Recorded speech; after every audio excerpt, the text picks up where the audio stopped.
This government meeting is brought to you by Eastworks and our local cable subscribers.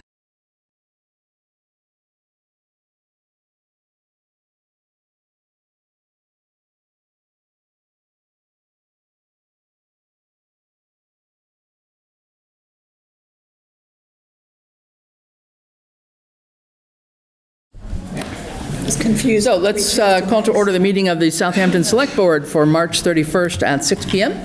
And we'll start by standing and saying the Pledge of Allegiance, please.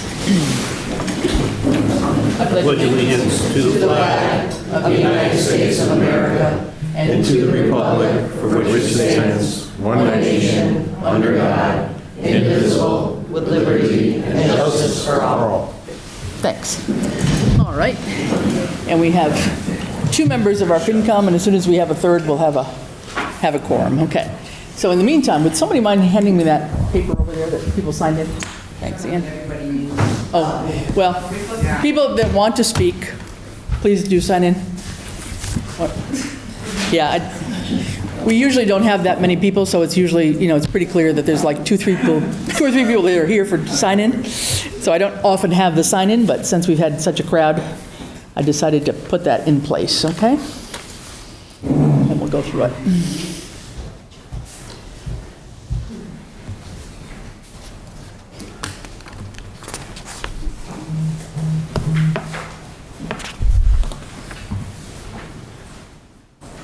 Can you bring it on up, Sierra? Sierra, could you bring it up?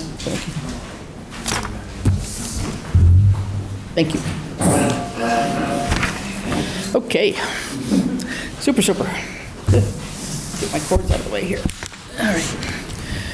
Okay, we'll start off with citizen speak. So first of all, thanks everybody for coming tonight. We are recording live tonight, I believe. Scott, are we on board over there? We never see the TV anymore. We never know that we're on for sure, but we should be. So this should be on 191, or should be also able to be streamed on YouTube afterwards. So, or as you're out there. So first up, citizen speak. Lucy Dalton. If you want to come up to the mic, please.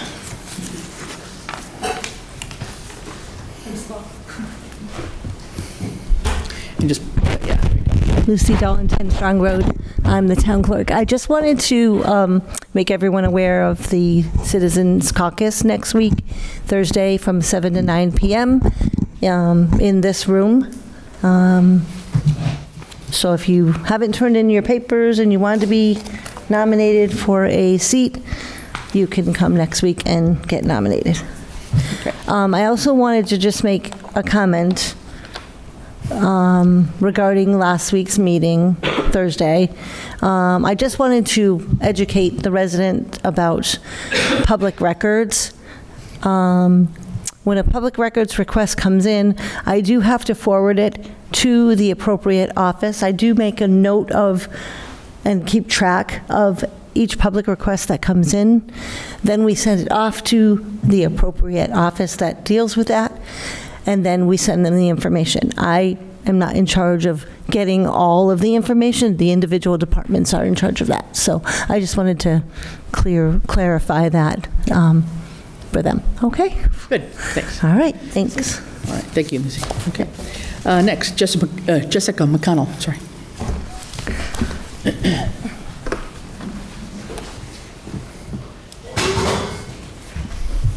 Jessica McConnell, 24 High Street. I am also the co-chair of the Library Board of Trustees.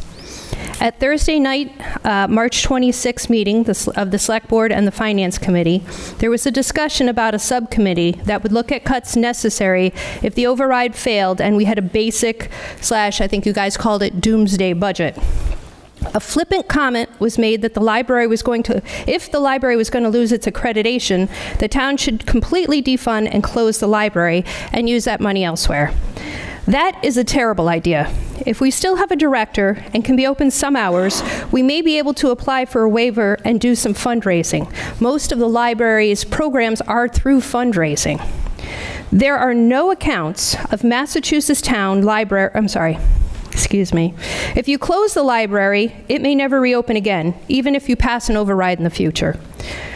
There are no accounts of Massachusetts town libraries closing due to budget cuts and then reopening.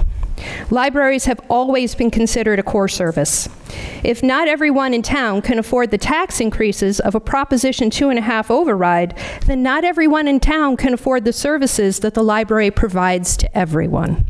So please consider giving us a bone so that we can stay alive. Because if you close our library, I'm telling you, I don't know that I'd be able to hire somebody who would trust us enough to come in and start. We wouldn't know what paperwork we needed to do. We wouldn't know where to go.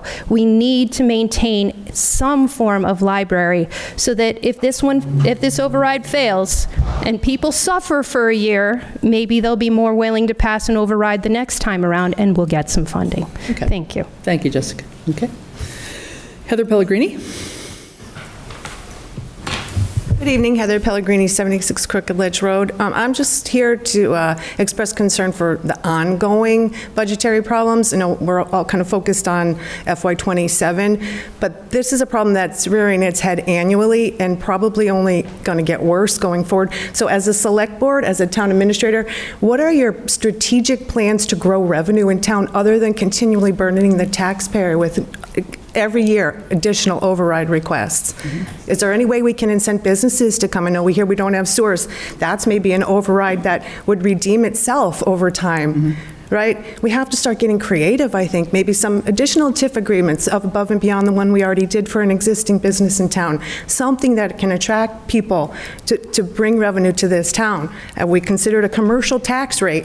Why does Big Y's building valuation not go up to the same level our residents are? It's all falling on our backs and it can't sustain. You're seeing that. Mm-hmm. So we really got to think outside the box and figure out ways to grow this town. Mm-hmm. Thank you. Thank you. All right. Kim Schott.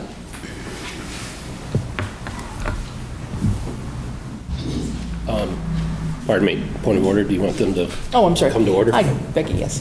Yeah, before you do that, would you like to call yourselves to order? Yes, we call the Finance Committee to order at 6:08. 6:08? Okay, thank you very much. Welcome. Hi, I'm Kim Schott. I'm the chair of the local school committee. I just wanted to clarify some information that was shared last week at the joint select board finance committee meeting. Information from the Department of Elementary and Secondary Education website was shared that stated that the average teacher salary at the Norris School is $94,000. That is inaccurate, and I don't know why DESE has that on their website. I checked with our central office, and the actual average teacher salary at Norris for a full-time teacher is $83,243. Thanks. Thank you. Okay. Caitlin Ricks. Hi. Hi. Caitlin Rooks, 189 College Highway. Thank you very much. I'm actually not here to speak about the budget, but rather to encourage the select board to establish best regulations. I did submit a document to Chris Fowles and have copies of it here if anyone is interested, but I really think it's critical to protect our water and natural resources to establish best regulations as soon as possible, and I'm happy to provide more detail at a future conversation. Okay, thanks, Kate. Kate. We've actually got it on the agenda for this evening. It sounds like BEST. Could you unpack the acronym? Apologies. Thank you. BESS is Battery Energy Storage Systems. Thank you. Thanks, Kate. Okay. Scott Danick? Derek or Danick? Danick. Danick. Okay, thank you. Scott Danick, 7 Montgomery Road. Hey, my name's Scott Danick. My family and I have lived in Southampton for 7 years, and our 2 kids go to Norris. I became aware of the upcoming override votes for reinstating lost school funding as well as library funding. Both of these votes failing would be devastating to our town. Since we've lived in Southampton, this will be the 3rd school override vote. The first 2 of these failed. The proposed cuts to the library, if the override votes failed, would turn the library into a shell of what it should be. I came across an upsetting statistic provided by the Massachusetts Department of Revenue. Since 1990, there have been 56 override votes in Southampton. Of these, 4 have passed. That is a 93% failure rate. What that means in practice is that by putting something to an override vote in Southampton, it is functionally the same as cutting it. The outcome is almost always the same. To speak frankly, since my family has lived here, these repeated override votes and then failures have been a slap in the face to young families living in the town. Without a well-functioning school and library, young families will start to move away, and Southampton will slowly become less and less desirable. A school system that can't hold its funding and a library reduced to a shell of what it should be are not abstractions. They are the reason families choose to live where to live and the reasons they choose to leave. My family has started having these conversations. To the Select Board and Finance Committee, I urge you to treat school and library funding as the baseline, not as line items that go to a vote when things get tight. Other areas of the budget should carry that burden first. To my fellow residents, I understand the property tax pressure is real, but voting down school and library funding doesn't save this town money. It starts a slow decline that's very hard to reverse, and we are already headed in that direction. The kids in Southampton are its future. This vote is about what kind of town we want to be in 10 years. Please vote yes for these overrides. Thank you. Thank you. Thank you, Scott. Richard John. Come on up. Actually, what I'll say is when I was... Can you get up to the microphone? Sure. Or unless you don't want to speak. But. Well, I don't really have anything to say. I was going to say, when I came in, the pen was getting handed. Oh. We'll cross you off. That's okay. Understood. Understood. Yeah, we usually just do it for anybody who really wants to speak. Otherwise, we don't have you sign in. So, okay. Robert Floyd. Good evening, Robert Floyd, College Highway Town Moderator. I have a short announcement. The Town Moderator Annual Town Meeting Information Session will be held Thursday, April 23rd, 7 o'clock, right in this room. BYOP, bring your own popcorn. And Scott and I will read the articles. And that's it. Cheers. All right. All right. Mark Cassis. Mark Cassis. I think that I wanted to speak to something that's on the agenda later, which is I think there's a citizen's petition about the CPA funding. Is that correct? It's on the petition as well as warrant articles, both are. So I want to speak to that at some point. Should I speak to that now? Probably later, I would say, but we're not going to have a debate tonight.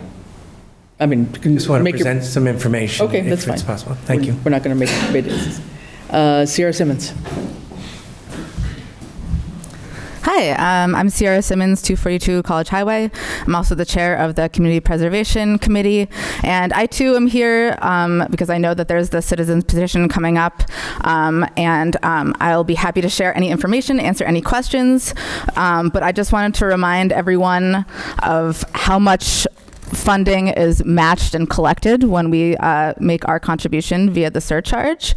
Not only does this result in the state match of our CPA funding surcharge, but also most of the people who apply for CPA funding, it's only part of their project. And so that CPA funding is leveraged to get all sorts of other funding from all sorts of different sources, Kestrel Land Trust, et cetera. So if we reduce our CPA surcharge, as is suggested in the citizens petition, we're basically like driving by $100 bills on the highway and just saying, no thanks, we don't need those. Like, our money is leveraged to an exponential extent. And so I just wanted to make that point real quick and also just say I'm here if there's any questions. Thank you. Okay. All right. That's everybody for Citizen Speak. Thank you very much. Yep, sorry. Aaron? One last thing? Sure. Yeah, sorry. I didn't expect new people. I thought it would be the same crew as past. Aaron Sims. Aaron Sims, 42 Lead Mine Road. I wanted to just mention to everybody, there is a group of people that's trying to get out the vote. And so I hear your point. That hasn't happened in the past, and we need to do it. It's on us, and we can do it for sure. Great. So Thanks. thank you. All right, thank you. One last one. I really do want people to sign in. Okay, come on up. I think that there Give us your name. I'm sorry, please. Eileen Boner, Pleasant Street. I think there needs to be more outreach to tell people about things. There's a little sign in front of the town hall there's another sign in front of the fire station that's this big, and it still has something to do with holiday.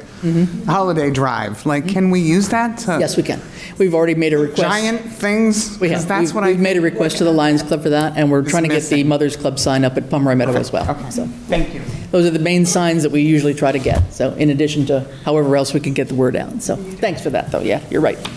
And a lot more detail on the town website. Yeah, always. eventually. So, I think if you put something there that people Yep. stare at every single day when they're Right. driving by it. We will. Yep, Yes. that's good. Yep. Not holiday toy drive. Correct. I know. There we go. Okay, thank you. All right, we'll just keep on moving on the agenda, if that's okay. Scott, anything in particular, town administrator report, something Just health, new and exciting? health insurance and budgets. So, I guess we'll talk about the health insurance a little bit on the agenda, so we won't get into that in detail. Any select board reports for any meetings over the last? Since last Tuesday? Since last meeting, which wasn't too many months ago. Yeah, go ahead. Oh, okay, all right. Regretfully, I am resigning from the Board of Water Commissioners. The responsibilities of the Select Board and the attendant committees that I'm also elected or appointed to are simply too much. And I've submitted the paperwork, but let me close by saying that we have a public utility that we depend on for clean drinking water. It is very small in terms of distribution and budget. It is even smaller in terms of staff. And I regret leaving the Board of Commissioners, which is an important governance and fiduciary board, but I simply could not devote the attention that it demands. And so let me put that out there. There's an opening, and if you have any interest or concern about the town's clean water supply, please consider running for the Board of Commissioners. Okay. Thank you, Stephen. And thank you for being on the commission. It's been almost a year, is it? Yes. Yeah, long year, yeah, okay. All right. I think that's about it for right now, okay? So let's move into new business, and let's talk a little bit about the budget. I think those of you that were here last meeting, which wasn't that long ago, saw the options that were discussed, a base budget and 2 different overrides. So Scott, you want to take us through what is the latest information in terms of where we ended up at the last meeting? We had an override budget, we had a base budget where you were tasked to go through and try to do more cuts on that to make certain things match up. So 2 things I just want to point out, especially going forward with the budget. The first one is that we're going to need a budget adjustment probably in the summer or the fall. There's a lot of unknowns right now. Your mic a little closer, sorry. There's a lot of unknowns right now between health insurance, state aid. We don't know what override's going to pass, so there's going to have to be adjustments moving forward. When we met yesterday to look at these cuts, I just want to point out that these are specific to the municipal side, the town operations. It doesn't involve the school department, the town direct school spending, or Hampshire Regional. It also just touches into a little bit into the fixed cost as well. But basically, the municipal budget is about 22% of our total $22 million budget. Of the $1,230,000 cuts that would happen, that would be a reduction of, at a minimum, 24% on the municipal side. And when you look at the base budgets that I sent out earlier, it holds Hampshire Regional level funded from, Hampshire Regional with a $205,000 increase, which is their a little over 6% request. It restores Norris's budget to level funded from last year. Scott, just on your spreadsheet up top, the first one flipped. Yep, you're right. Yep. Sorry.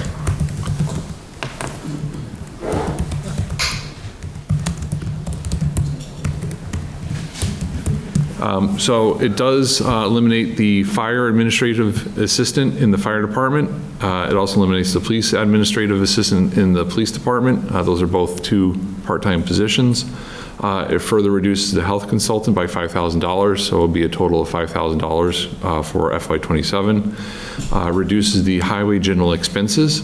So those are things like road salt and asphalt, things for patching, by $50,000. So that would go from $250,000 to $200,000. It would also reduce the highway maintenance budget from $144,000 to $119,000. So that's used to keep our trucks on the road. Turnout gear and for our fire department, hopefully the chief can get some grants for those, but those are never guaranteed. Those are things like the jackets and the specialized pants, the protective gear, the helmets that the fire department needs to wear. It further reduces the run-out claims for leaving the Hampshire County Group Insurance Trust. You missed EMS expenses, I think. Oh, I'm sorry, EMS expenses. So that's our ambulance expenses that we use to stock the ambulance and keep things for medications and things for the ambulance, as well as a little bit of maintenance. Our run-out claims, so this is the amount of money that we may or may not owe to the Hampshire County Group Insurance Trust. We're able to spread that over 5 years, and I originally budgeted for $25,000. So this would reduce it further to, I believe, $5,000, and it's essentially kicking the can down the road. It's just a way to at least start budgeting for it, even though it's much less than what we need. It would further reduce legal expenses to $20,000. It would reduce our IT maintenance as well as our IT capital budget. So the services that we receive to keep our IT network operational would be reduced, as well as the amount of money that we use in case a laptop or a computer breaks. A Medicare in our employee benefits, our Medicare tax, that was reduced by $10,000. That's thanks to the treasurer sharpening her pencil, and she thinks that we can get away with $150,000 rather than $160,000. One thing, the highway heating system, that was reduced by $2,000. Not so much as a cut, but our treasurer was able to go out to bid for our more recent borrowing for Zero College and our highway heating system, and it came in at 3.1% for our interest rate. So we were able to take a little bit off of that. That's great. Next up would be the assessor's office, reduction in their office supplies and operating expenses. That's not great. Same thing with the health office, a reduction in their supplies.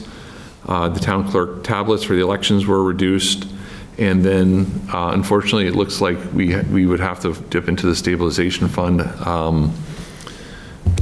I think it's a matter of reducing the stabilization fund from $165,000, where it is currently, to about $800,000. And then hopefully some savings with the health insurance and some other items, we'd be able to restore that. So we've essentially cut to the bone on all of this. That's in addition to the cuts that you presented Yes. last week. So this is not all the cuts. I mean, I think, so at the last meeting, we had a bottom line figure for the base drastic budget, if you will. And then we were tasked, the select board tasked Scott and myself to take a look at further cuts, shifts rather, not so much cuts, but shifts of funds to try and restore some of the money back to make Norris at a zero level from last year. Norris will still have some cuts, but not as drastic as they had a few days ago. So that meant taking more from other lines to sort of repurpose that 275 that we had to find.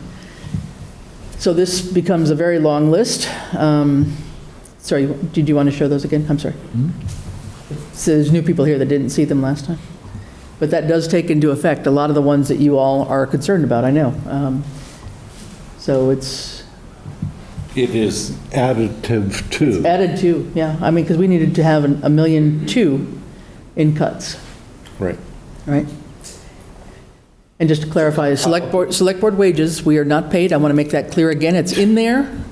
We are volunteers. That is in there as a holding place because we are going to be probably in having to work out our police union contract. So that's a holding number for $80,000 for mitigation, mediation, arbitration, whatever. And we've actually X'd that in the base budget. So that's huge too.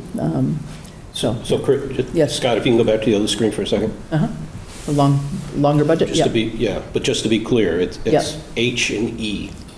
So you got to look at column E plus column H. if there's no override, correct? Yes. Yeah. Yep, so yeah, you're right, yeah. It's it would be- about yep. $1.6 million. Right, all of that, yes, you're correct, yep.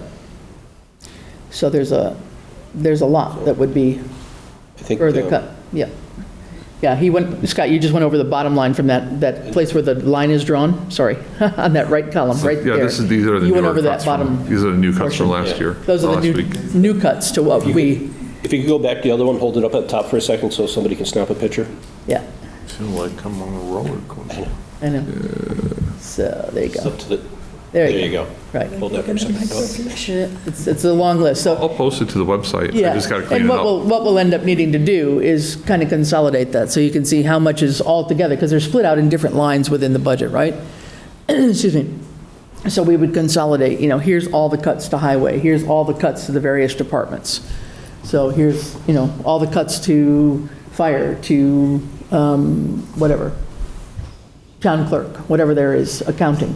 So we'll end up kind of grouping that so that it is more understandable, but this is the long list, line item by line item at this point. So the other two budgets will be all set by tomorrow. Just that the accountant was only able to go through one, and I was able to input everything, so. So our baseline, just to be clear, there's no override cuts on the right side, the 22,216,465, that is right now matching our best estimate of revenue that we'll have. That With the is- stabilization fund, yeah.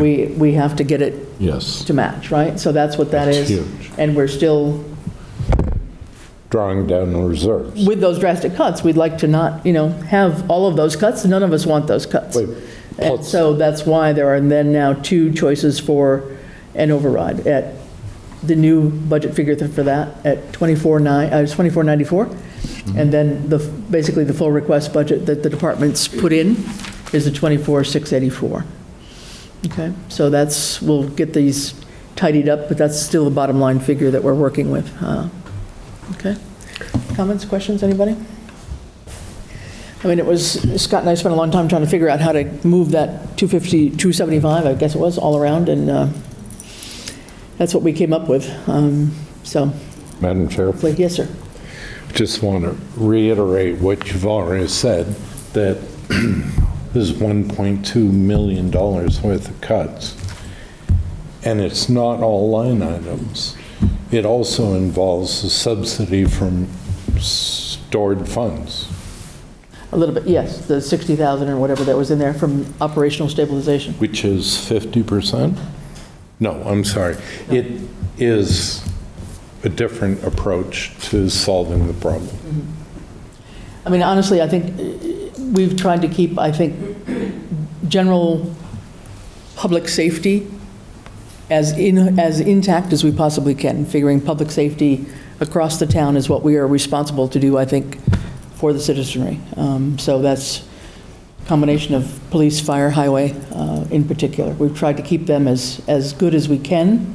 There will be some cuts nonetheless. And so what we'll be doing, we'll be talking about how we can get more information out. And I know there's a group forming, as Aaron said, but what we're going to be talking about doing is some other outreach. We're looking to do a couple of outreach meetings, public meetings, just informational, answer questions kind of meetings. And then Scott is going to be doing some video interviews with each of the half a dozen department heads. So, for example, police, fire, highway, library, COA, and who did I miss? Superintendent of schools. Schools, thank you very much. How could I miss Vito? Sorry.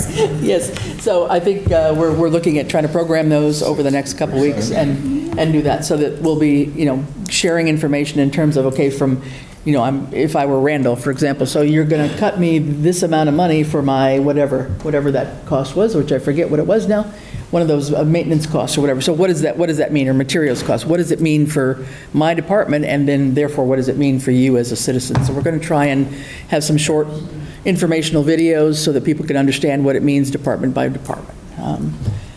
So we'll be working on that over the next couple weeks. So I think, just to maybe restate this in a different way, because some of that sounded pretty cheery.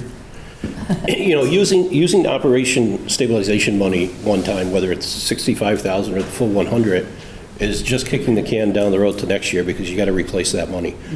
And if we're down on the bottom, which I think is like 22 million, you know, the worst case scenario budget, 2.5% is maybe 550,000. It's not really that anyways, because the 22 million isn't all coming from property taxes, only 70% of it is. So failure of the override to pass and/or a miracle to identify new revenue sources just means that, yeah, we're going to save public safety this time, but the next budget, public safety's gone, because that's the only thing that's left. Yeah. So Yes, you're quite right. You know, to folks' comments earlier, I think everybody understands and appreciates that this is a financial issue, right? That, you know, nobody wants to pay more taxes. I get it. I don't. But, you know, it's what kind of community do you want, and where are we going to go from here? Because we kind of have a Band-Aid, but my guess is we're not going to have a lot of free cash again, right? We didn't have any last year because we had to pay for the sins of the past. Now that supposedly is all done, I believe. But this budget says we're dipping into reserves for 60,000. That's money that is one time, it's not going to replenish itself. Usually we put money in from free cash. There's no free cash this year, next year, and by this year I mean 25 coming into 26, right? That's already happened. We should be building up free cash here. For next year, it's not going to happen. There's not going to be any replenishments. So if we don't do something now with the override, then next year we're going to have no choice but to slash the paramedics, well, we already are, slash the fire department, paid on call, slash the police department, and then what do we have left? You know, we still want the roads taken care of with the highway department. They've been short-staffed, okay, but now we're eliminating their positions. At some point, we're going to cease being a town because there won't be anything left here. No, I mean, our revenue challenge is definitely there. I mean... Not that you weren't spending it in a bad way. Hey, I mean, you know, definitely. I mean, state aid, we don't know. So there may be a little bit of savings as we go along. Once we understand how the insurance kicks out and what plans people are going to choose, we may have a little bit of savings, but I don't think it's going to be $65,000. No, and we still have to, I mean, we haven't talked about it at all, but we still have the unfunded pension liabilities.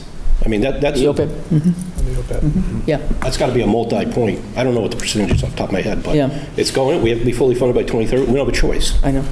Right? And we've never really contributed enough to that all along, I don't think. So we're behind the 8 ball on that. There's a hand up in the back, I don't know. So. In the back of the room. Sorry. I'd rather not take questions, if I don't mind, because it's really the select board meeting. Okay. I would rather do that. So. One question. No more. How solid is the Hampshire regional number? How solid? Yeah, how solid is it? It's certified. Yeah. So that's the certified assessment. They voted it. Yeah, it's all done. Yeah. From their regional school committee. So Yep. that's going to be what the towns vote on through appropriation. Yep. So the only options really that the town have under state law and the regional agreement is to approve the budget by appropriating the certified assessment, or don't appropriate it, and that's a vote down for the Hampshire assessment. Okay. Thank you, Doug. Appreciate that. Okay.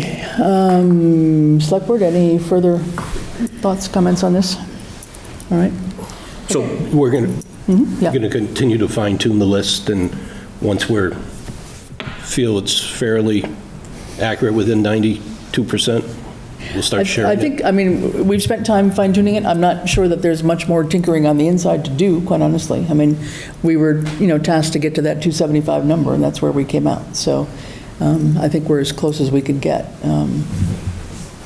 Certainly we can, Scott and I can take another look. Yeah, no, just to the, I mean, when you give the blessing, just to the point of the sooner we start communicating. I know, with, that's here's the it. list, here's the details. Correct, yeah. And that's why I say I think grouping some of these, that this long list is not going to be manageable for anybody to go out and talk about. So Maybe do it by department. We need to get it, more grouped together by category, I think, in many ways. Okay? All right. FinCom, any comments, thoughts? I think to John's point, my thoughts on John's point are that at this point, you're moving $5,000 from turnout gear to another line item. And I think you're at the point, at least from looking at Scott's numbers, unless you were to change a completely different approach, for example, take one department and leave it whole and shift that to other positions, which I don't think that I'm hearing intent to do that.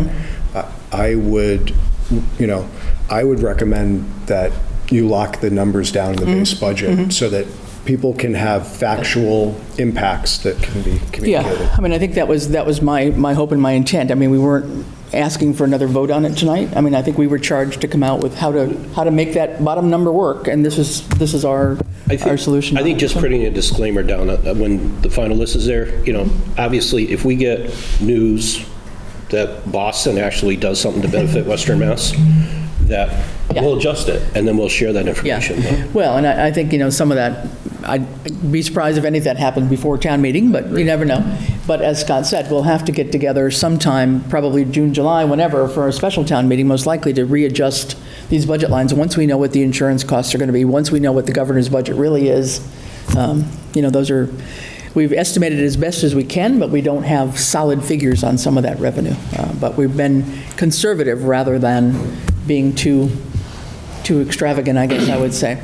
And just one thing with those cuts, maybe just a final thing as I think is going to be real. Somebody asked me about, what does that mean for services at town hall? So the way this would work is that many departments would have just one person. We've tried to keep the treasurers whole because they're the ones that do the payroll, they're the ones that take the taxes, they're the ones that do lots of things, right? But basically the departments at town hall would be severely shrunk, as well as a library director and a COA director, and some materials costs. So what that would mean would be reduced hours, probably not necessarily a Monday to Thursday closing by any means, but for example, if I can pick on Lucy, sorry, but for town clerk, for example, Lucy could be here Monday to Thursday, but she wouldn't be open to the public every day like she is now.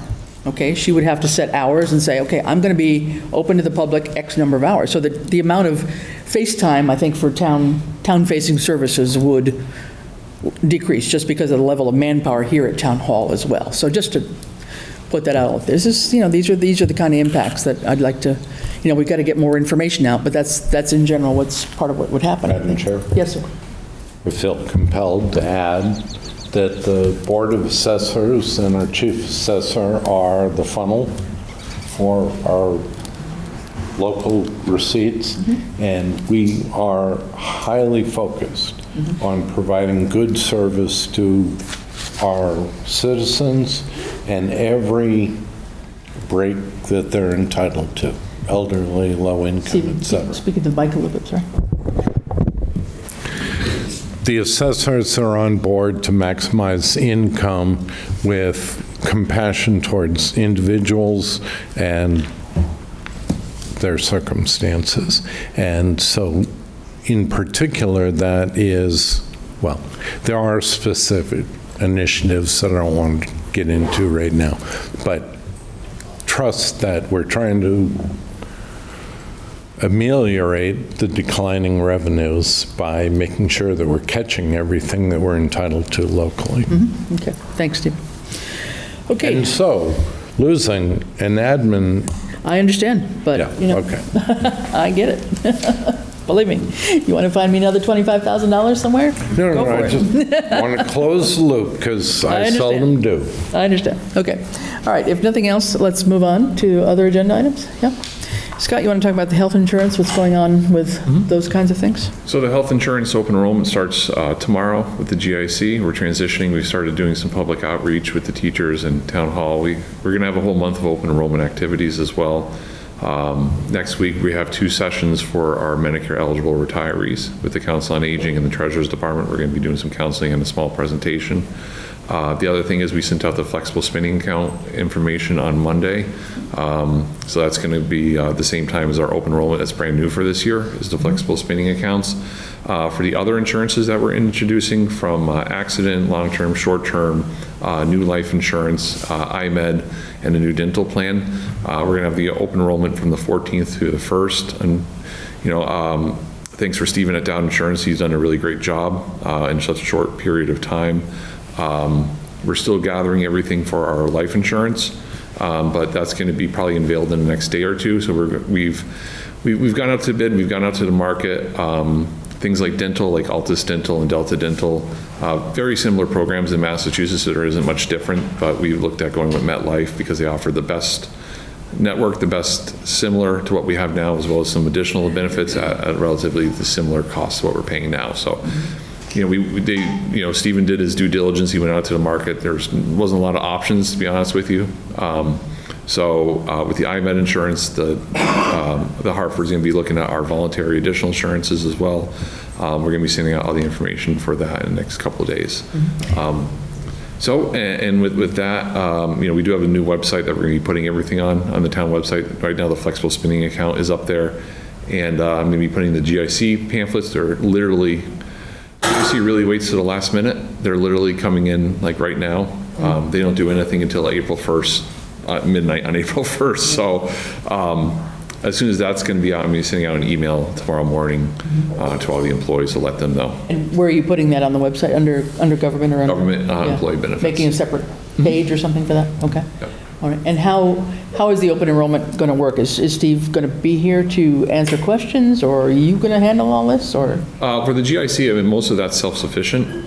They'll receive a link and they'll have a online portal where they can review and decide which health insurance they want to get. I see. The flexible spending account, that's just a basic enrollment form. They can decide how much they want to contribute to that. And then with the dental and the accident, that's just a traditional enrollment form. Okay. But people would be around to answer questions if they have questions. Okay. Yeah. Well, okay, that's going to be a heavy lift to get that done, but hopefully we can get people signed up by the end of the month, which is the goal, right? So, yeah. Yeah, Stephen, question? Thank you. For the benefit of the citizens, because we're talking about the budget, and we've highlighted over and over and over again that benefits are the big gorilla in the room. So, Scott, would you please provide us a little differentiation between what the town provides for benefits and what the town provides for access to benefits as a service to our employees?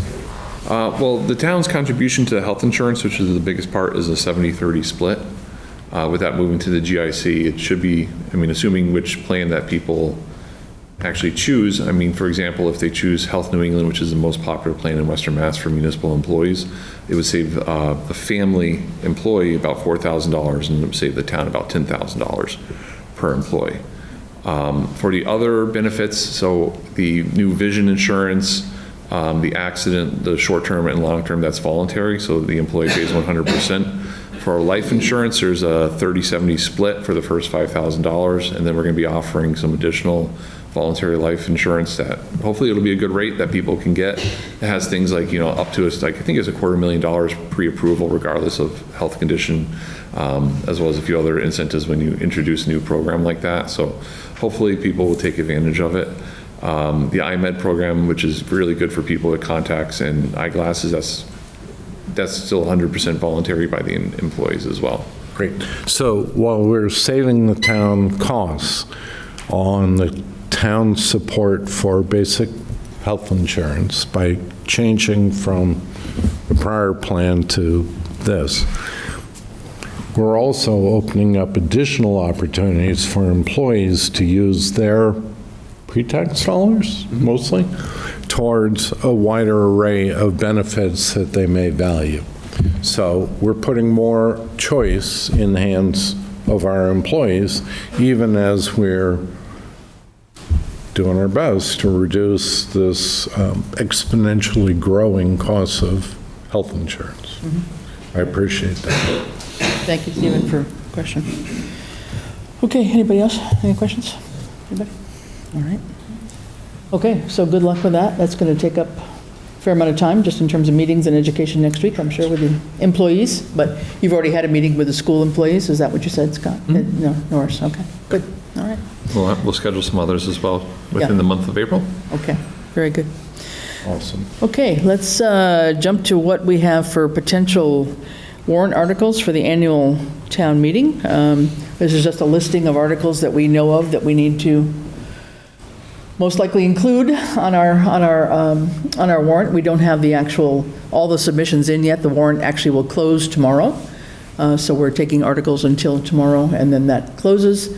And then we'll work on writing the actual article language and the motions and the summaries. That's all another process that has to happen, and get them also vetted by our legal counsel. So Scott, you want to go through the listing of the articles that we know of them? So the first one is obviously the budget items, and we put that as number one. The base budget, which is going to be what I presented as the quote doomsday budget, that's going to be the foundation that all the other budgets are going to be based on. So we asked, it's important that people evaluate this at town meeting because this will be the bottom line budget that we go into July 1st with. Without passing this, we would not have a budget on July 1st. So you can think about this as your foundation on your house. The next article would be a $1.9 million budget override. And the base budget is not contingent upon an override at the ballot. That's correct. Just want to finish that sentence. It's within the revenue sources, so it wouldn't go to the ballot. Thank you. What would go to the ballot is the $1.9 million budget that people would vote on. Now, if the base budget is your foundation, think of the $1.9 million as your roof and your walls of the house. So it's adding on to that.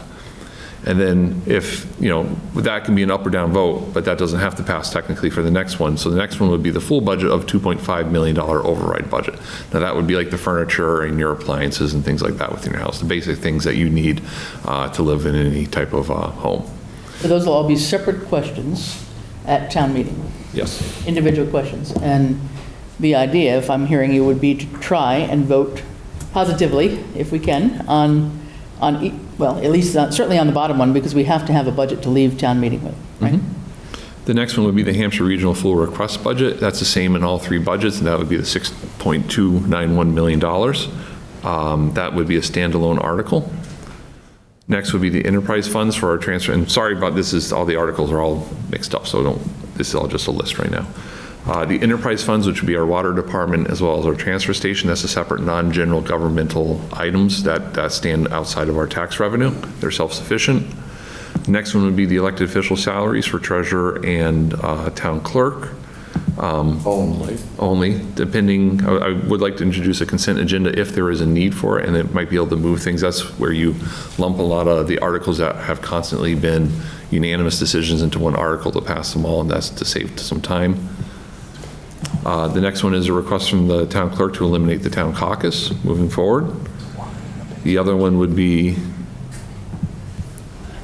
the establishment of a ADA committee, American with Disabilities Act committee for the town. As the on disability. The next one would be our highway heating. We have to increase the borrowing from last year. We need a new vaporizer as part of the system. So it would increase the borrowing by about $25,000. That was already approved at $190,000. Transfer of our OPEB funds from our whatever free cash we may or may not have. John was talking about? Transfer to for operating stabilization, transfer for snow removal, any capital requests that are out there as well. Unpaid accounts from prior fiscal year, so from FY25, if there's any accounts that may be outstanding, that would be taken up in that. The capital committee bylaw question about combining the capital committee responsibilities into the finance committee. I'm sorry, that's to delete the capital committee, and then the next one would be to consolidate it. The next one would be the scenic roads bylaw, transitioning from an elected to an appointed treasurer, the annual CPC budget, and there's going to be probably about 9 or 10 additional items for the CPC on specific projects that they would need approval for. So that could be another 9 or 10 articles. The citizens petition for reducing the CPC article, and then the potentially a bowling alley fee waiver. There's a license waiver or something, I think, yeah. This is just a draft list that we're Right, just so that's a lot of articles. Be a long town meeting, guys. Long town meeting. So a couple of those might fall off. For example, I'm speaking from the bylaw committee, we're still working on that scenic roads bylaw. That one, I want to get it right, so I don't want to rush it through. And it may wait till a special town meeting. I mean, I think if there's a couple like that are not absolutely crucial time-wise, we might alleviate the schedule a little bit by doing that. And just to clarify, the Article 9, the ADA committee, that would be to establish a committee on disability for the town, and that's a recommendation of the ADA evaluation report we had of all of our town buildings in the park, et cetera. So there's lots of recommendations about what to do and what to change to make most of our facilities, all of our facilities more ADA accessible. But in order to do that, we have to vote to establish a commission and appoint members to that to manage that exercise. So that's what that's all about. Okay. Chris, if I may, with the ADA, because it's a process I'm familiar with, it makes recommendations, and it's a 20-year. You have 20 It's a long time. It's a super long time because they know that how far back things are. So, and then the other reasons about wanting to establish one would be designating Southampton as a dementia-friendly community. You would have to have that ADA, you know, you'd have to have that type of committee to move those types of things forward, and it's wonderful. Yeah, and there's some in there, just to say, the report is online, by the way, under the reports and plans on the town website if you want to read it, but it went through every department. But just briefly on that, there are many that are kind of low-hanging fruit that are pretty easy to do, move a handle or move a doorknob, you know, to a certain height, but there's others that are much more complex. And those capital ones, there's a 20-year timeline attached to it because of the current fiscal. I don't want people panicking like, no. Gosh, you know. No, this is a long-term thing. Yeah, absolutely. Okay. All right. Anybody offhand think of any that you have in mind that you haven't put forward? Can I just ask a question about the base budget, though? Yeah. So I'm aware that we have to have a base budget at some point, and that hundreds of hours have gone into what we have now. For argument's sake, what would happen if Article 1 was voted down? It would be contingent. I mean, we wouldn't be able to move forward with both. You wouldn't. Unless we had both a vote on one of the larger budgets at the meeting and the corresponding approval at the election. That's a layperson's view. Well, let's put it this way. It's called the doomsday budget if it passes. What would we call it if it doesn't? Yeah, but but to Becky's point, though, it is a 50-50 whether it'll pass or not. It could, hypothetically, it could fail. It could. And then procedurally, the next step would be that it would come back to the Select Board and FICOM. We would arguably hear why it failed, and then we'd have to have a special town meeting, in theory, prior to June 30th. Otherwise, we end up on the 1/12 budget. And I'm not advocating for it, but I'm saying that's the process. When is the election? No, for the town. Okay. The election is when? May 19th. So for the ballot. So in order to get this on the ballot, only the two are on the ballot. The 1/9 and the 2/5 would be on the ballot. So those would be the two. But So in order to get them there, they have to pass town meeting. Yeah. On May 2nd, Saturday morning, if either or both of the overrides are approved, we could still go forward pending a favorable vote at the election. It just, if both overrides fail, there is no budget. Correct. Yeah, at the ballot, to be clear. Yeah. Right, so a town meeting, the way this is listed here, Article 1 could fail, Article 2 and Article 3 could pass. We'd go to the ballot on Article 2 and Article 3. If one of those passed, we'd go with that. If both passed, you go with the higher one. Right. Right? And then we're done. Well, Hampshire is what... Well, Hampshire's its own separate. That's a separate thing, but you're saying that we don't have, I mean, I'm hearing two different things, I think. I hope not. Well, okay. I got like what John said. No, I'm saying, so if we play the timeline, let's do the timeline. Yeah. Right, we're at town meeting. Yep. And Article 1 comes up, and Article 1 fails. We keep going. We go to Article 2. Let's just say, hypothetically, Article 2 and 3 pass at town meeting. Each one's got to get passed by 2/3. We then move forward in Article 4. We do whatever's going to happen on that. Yeah, okay. Right? So now we go to the ballot on the 19th. Right. The two questions on the ballot. And they're two separate questions as well? Yep, they're two questions. Each one you can vote yes or no. If both fail, there's no budget. If one passes, that's our budget. If both passes, the higher one wins. and goes through. If they all fail at the ballot, special town meeting should be called, well, should already be scheduled to be called wherever our moderator is. Perfect. To be had next day, and then we got to come up with a budget. Yeah, and I think... I want to clear up any confusion. That's exactly what I meant. Well, but I think what I was understanding from Scott was that the base budget is just that. That is we would hopefully have at least a base budget to go forward with so that you can build on top of the others. But this is saying a little bit different as I'm hearing it. Yeah, I'm just saying, a scenario. We can't assume it. That the citizens, 51% are going to vote for that base budget. Right.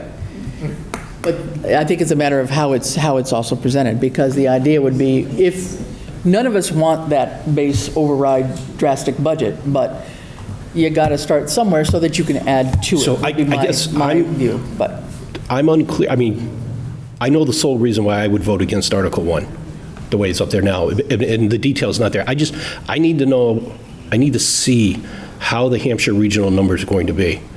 Is the revenue source going to be, because it would be part of Article 1, right, the 22 million and change, all our revenues.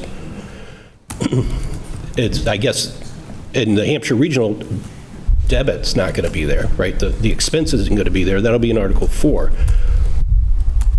So if we pass the base budget at the full, with our full revenue sources. Hampshire regional is in the base budget fully, no? No, it would be standalone budget. It would be standalone, yeah. So whatever. You showed it in the budget tonight, no? Right.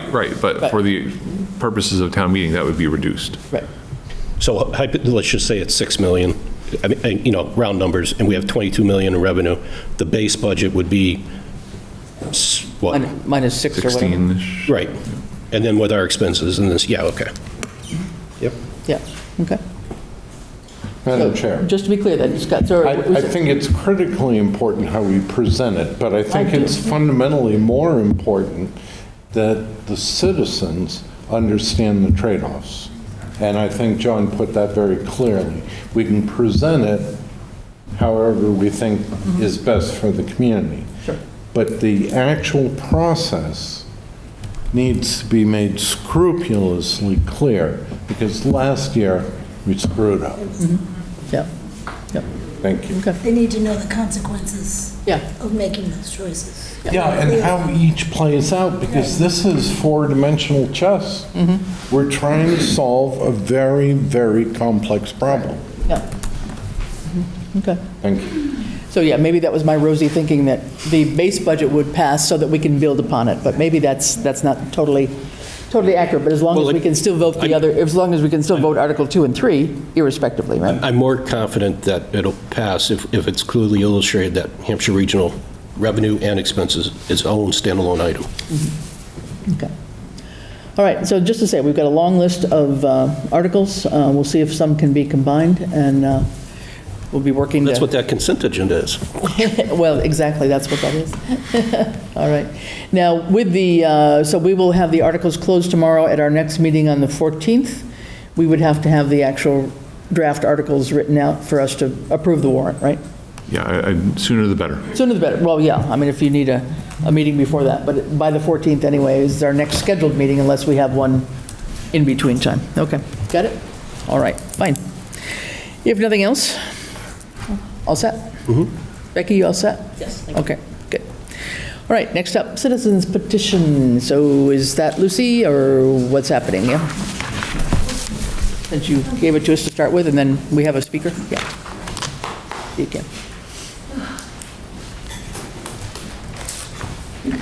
Lucy Dolan, 10 Strong Road. I'm the town clerk. I am presenting the citizens petition, but can I say something about the article about eliminating the caucus?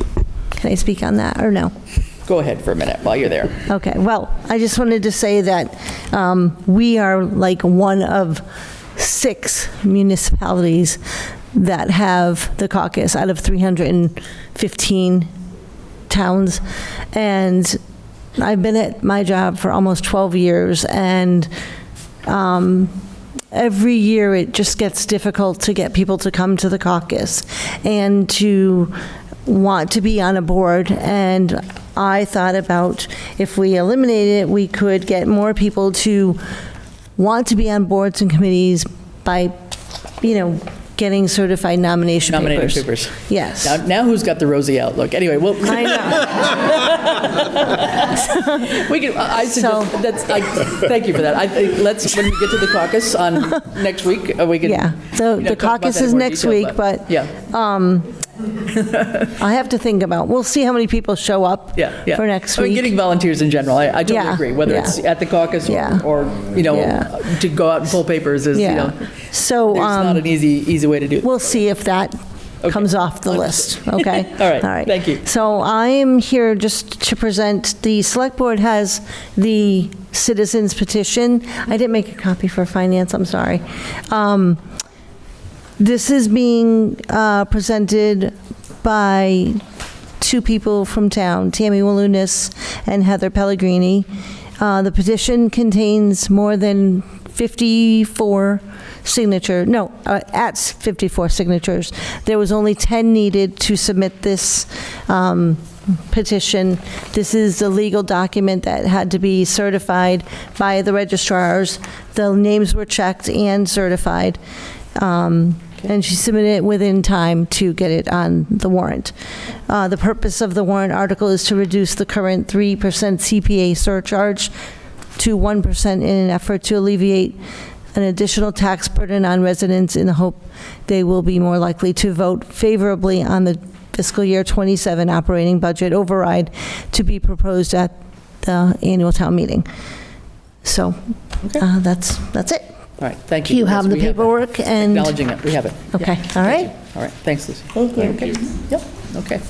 And was it Tammy that was going to speak, or no? You said you wanted to speak on it, Tammy, I'm sorry. Or is that not the right time? Sorry. Lucy's pen. Pens are a premium, yeah.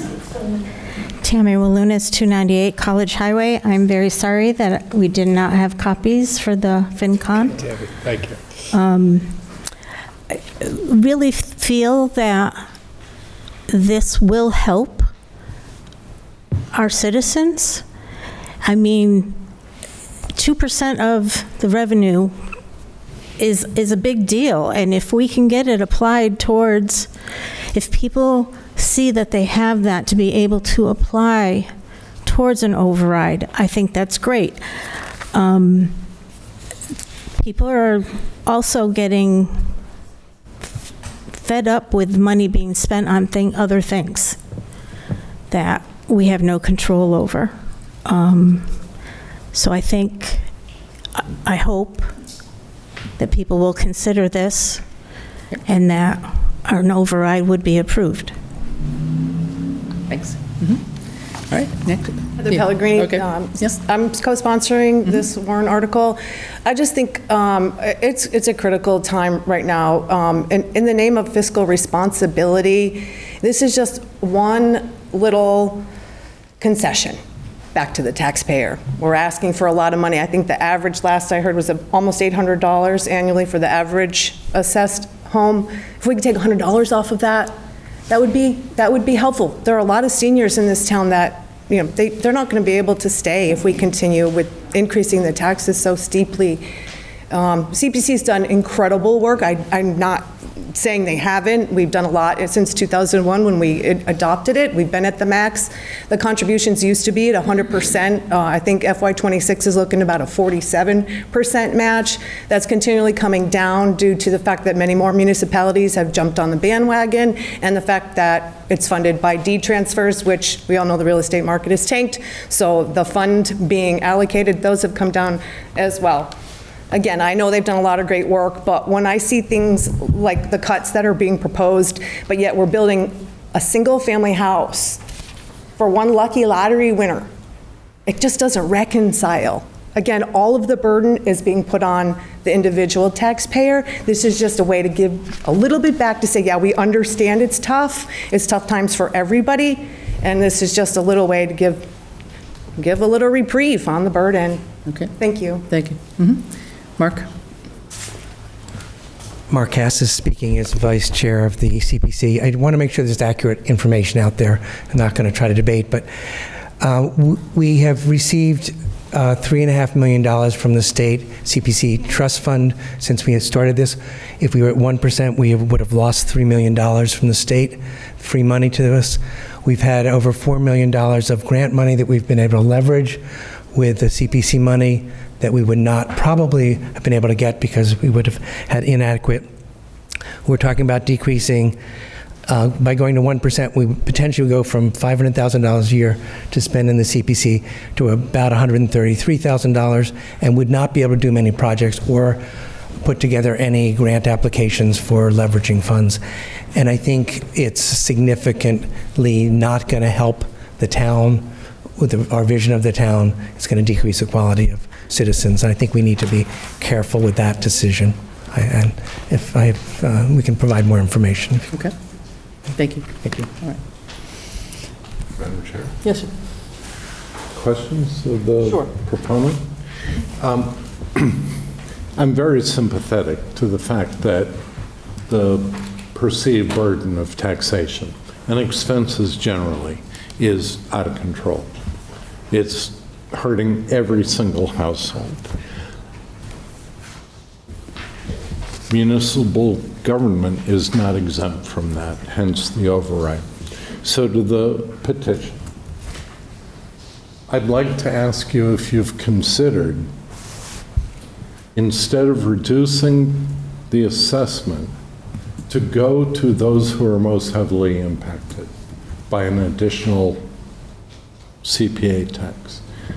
The law provides for reductions or exemptions for those who are low income and elderly. Forgive me, I'm new here. I certainly wasn't here 25 years ago when you all passed the CPA. It is my understanding that we have adopted 3% and taken extraordinary advantage of financial leverage, but we have not provided the relief for those most impacted. Thank you.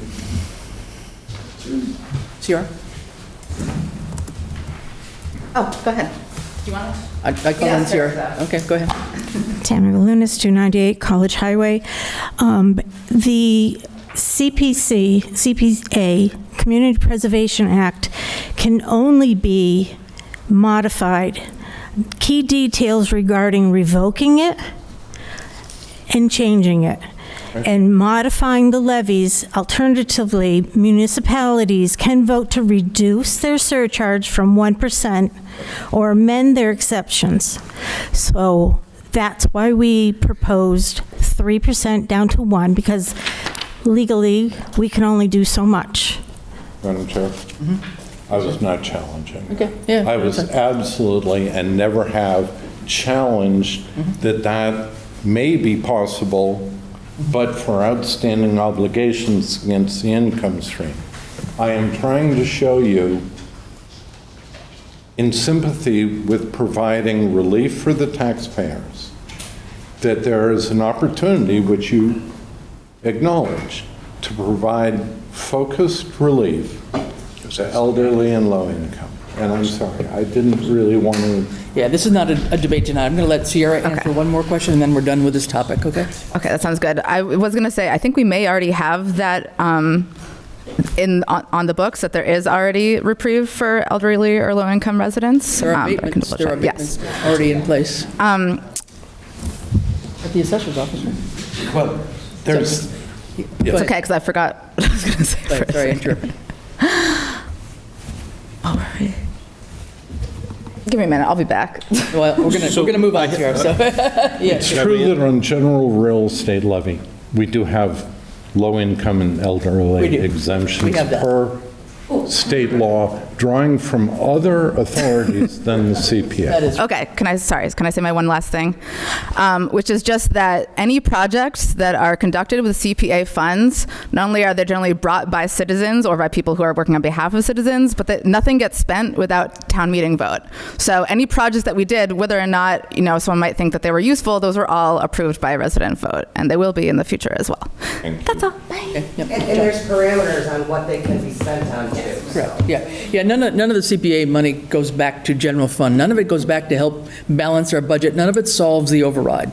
It is very dedicated to 3 separate avenues that it must be spent on. So, yeah, John?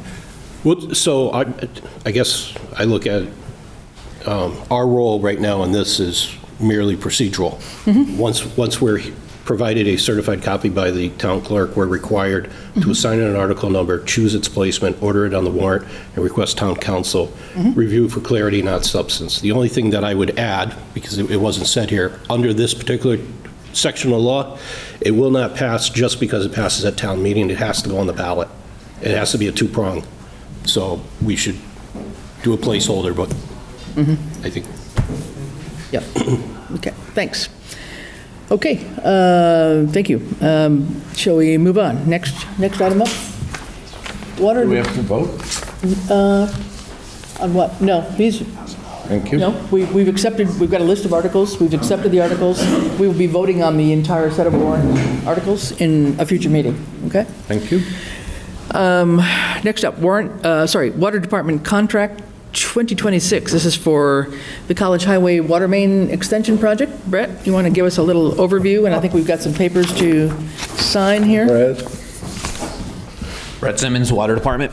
I know every time I come here, I got a stack of boxes of paperwork, but I swear it's all contract stuff. First, I want to start out by, I know there's a lot of doom and gloom on the general budget, general fund, but the Water Department, we're sitting in a good financial spot. We're fiscally prudent. We're net positive on this community. We're responsible, we're reactive, and we have a positive impact on this community. So, just want to assure everybody that. On to the College Highway project. The project is starting soon. It's actually went out to bid in February. It was approved for $2.069 million at the town meeting in May of 2025. We actually combined this phases 2 and phases 3 of this project. You want to explain what phases 1 was? Because a lot of people don't even know what phase 1 was. Yeah, phase 1 was from generally about Fulmer Road to Conant Park. Wait, back up further. We're not talking about College Highway, zero College Highway. No, we're talking about water main infrastructure improvement over a series of years that happens to be in the town highway or state highway. Yeah. So from Fulmer Road to Conant Park is basically, or Clark Street has basically been done. And that was putting in a new water main. So go ahead. Correct. So phase 1 was, before my time here, it was it took off from the hazardous mitigation project that removed the dam over by Sheldon's. We got a new water main in that section area because it impacted our water main there. So that was no cost to us for the most part. Phase 1 was from Fulmer Road to to Conant Park, which is Clark Street. This is phase 2. Originally, this project was going all the way from, it was set up to 3 phases. Phase 2 was go Conant Park to just outside Town Hall here. Phase 3 was from Town Hall out to roughly Pomeroy Meadow Road. We made a decision to combine phases 2 and 3 to save considerable amount of funds. And at that point also, we were considering USDA funding. And general speaking is very difficult, a lot of paperwork, and so an interest to save mobilization costs, per unit cost per pipe per foot, and the extensive paperwork for the USDA funding paperwork. We combined it into 2 phases into 1. So this phase is called phase 2. We were approved into town meeting in May of 2025 for a $2.069 million loan.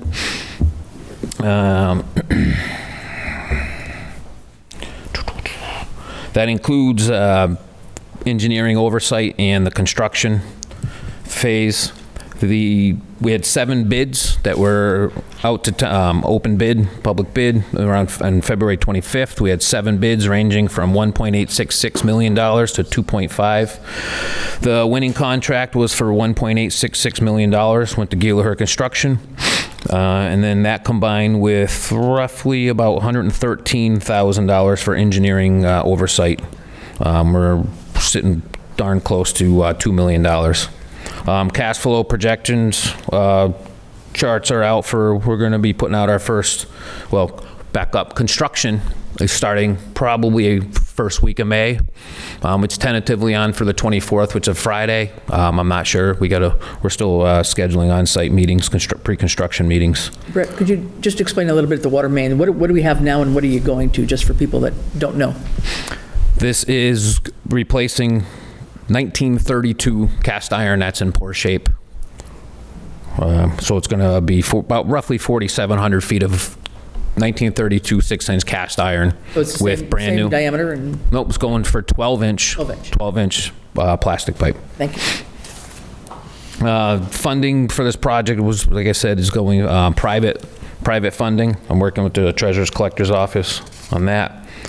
This is roughly for the fiscal year about 11% increase to our operating costs. Construction, like I said, is going to start, so it's going to be a rough summer out here on College Highway. When we get closer, we're going to put out some public information on, and I'm assuming it's going to be a daily type of where the construction is at that point and where the detours are going to be. We're going to be, like I said, going from Conant Park all the way to Bounce House Party Patrol. There's a fire hydrant out in the front there. All the construction is going to be in the northbound lane. And we are going to be tying into Center, Maple Street, East Street, and High Street.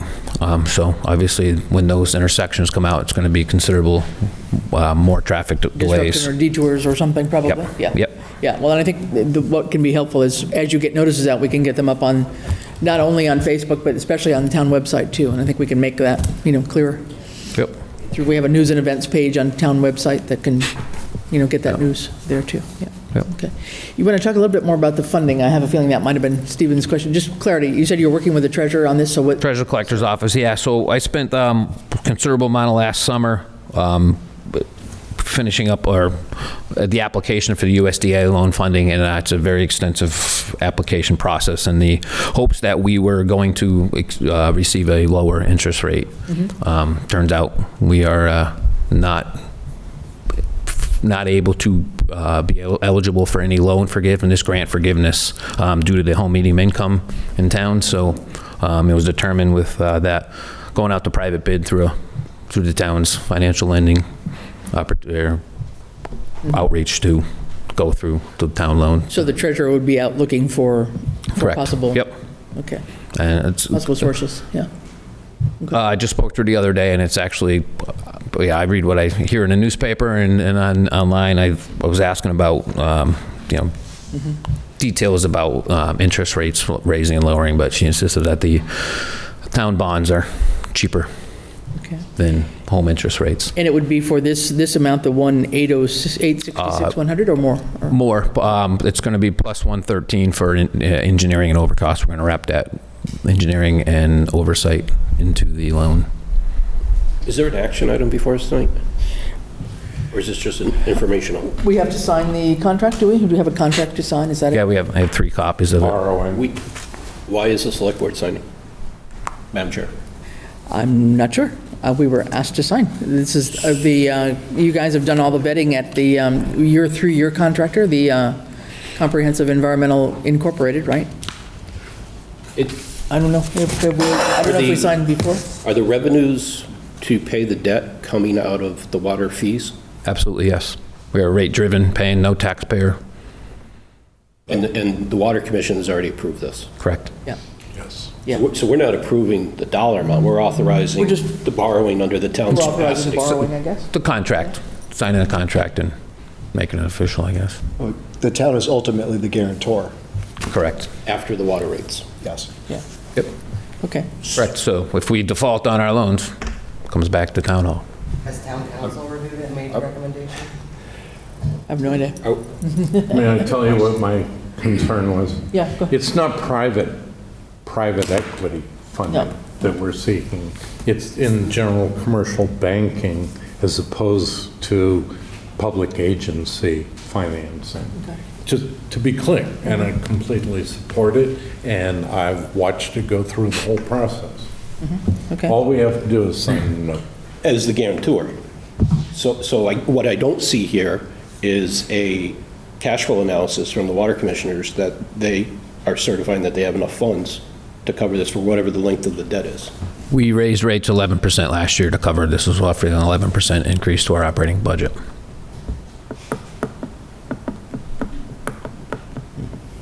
Right. Point taken.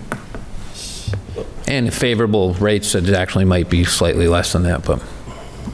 Right.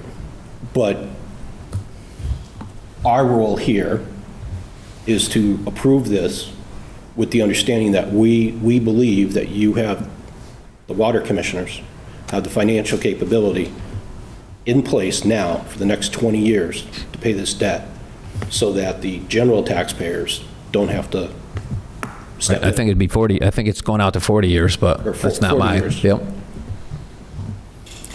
From time, I guess in the past, from time to time, they've done an analysis where they usually have the 10-year, 15-year, like here's where our rates need to be. Do you know the last time that was actually done? About 2020, so the rate study is about 5 years old. And I'm not sure it took into account this project. I'm not sure. Although phase one might have been Couple years. already in the planning. Right, yeah, this project is, I'm taking over this project, finishing up the engineering design plans, and phase were done in 2019, 2020. We actually had to have the design plans restamped for 5 years because they were so old. So this is not a new. 40 years from now, I plan on being retired somewhere. But.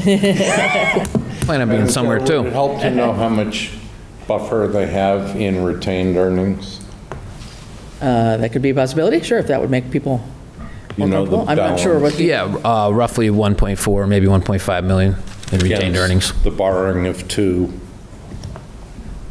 You're coming before us to sign a note of $2 million? We're not signing a note, we're just. We're guaranteeing the loan. Yeah, but we aren't at the note level yet, because it hasn't gone out for, No, but signing this contract, that's what it does. Yeah.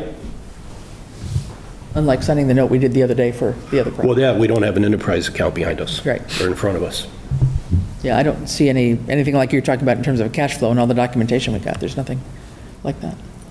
Are you okay with that? I mean, we have an enterprise fund. We have to assume that the water commissioners have been managing the water.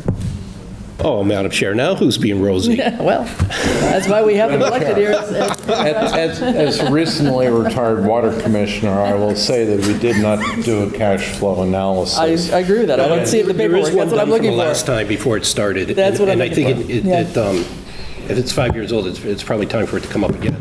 I'm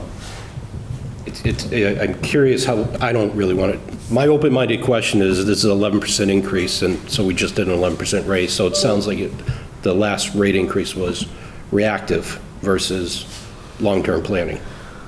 And I know the water department goes up a little bit every year, pennies or whatever the case may be. Water department, you've got your capital plan, right? Has this not been, this has got to have been figured in your capital plan all along, though, has it not? We have capital plan projects, but this has been on there since I started. Actually, the price went up for this project by $400,000 in the 1 year that. So. Okay. Well, so do we have the wording of the motion? I don't have anything before me except what I was given, which is the contract itself, which I don't see anything. I don't know, Scott, what would we have to do to Is that move this? contract 2026-1? Yeah. That's in the packet?